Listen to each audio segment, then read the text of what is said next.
it's a shock, isn't it? And a little frightening. I think, like a lot of people, different situations in life, it's like driving along the highway.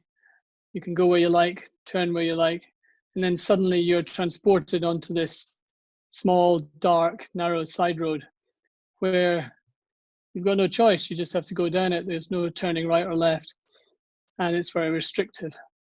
And so suddenly I found myself in a small 15 by 15 foot white room for 3 weeks. And I just had to get on with it like everybody else.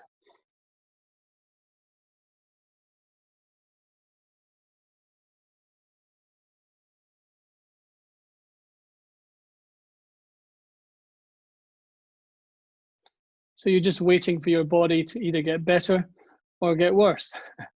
And mine seemed to take a long time to make up its mind which way it was going to go. So it felt like a long time, but I had a great deal of strength around me and lots of people who were praying for me. When I was very sick, I was kind of protected from contact from outside to some extent.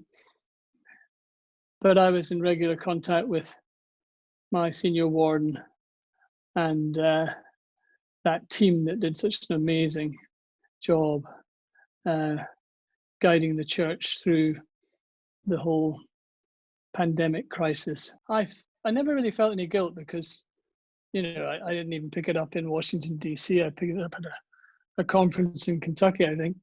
So I didn't really feel responsible in that sense, but I felt, of course, I felt a lot of concern for my congregation, in particular those that contracted the virus. And I phoned them as soon as I could to talk to them. So, yeah, I've been concerned about the congregation, but I've been so encouraged by how they have managed and what they've done and how strong a community they already are and how much stronger they're becoming. Physically, I feel good, but I've got a long way to go to heal all the damage done. But mentally and spiritually, I feel 100 times better. Coming out of the hospital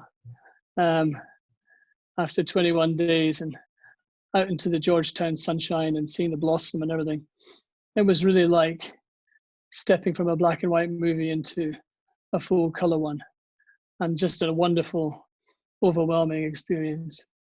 It will pass, it's you just have to keep going each day at a time. I was an army chaplain for 20 years, and that was the trick the soldiers had to play every time, because they had no control over where they were or what they were doing, and they could get stuck in some pretty awful places, and they had no control, but they did have a little bit of control. They could control the little bit of dirt they've been given to look after and defend. And I felt a little bit like that in the hospital, and that there was an awful lot I couldn't control, but I could control a little bit. I could control that I said my prayers, that I tried to get up and get shaved and washed and as much as I could. So I suppose my advice is, just do the things that you can do, and trust God will bring you through, and trust your friends and the people that love you to stand beside you and to be a strength to you.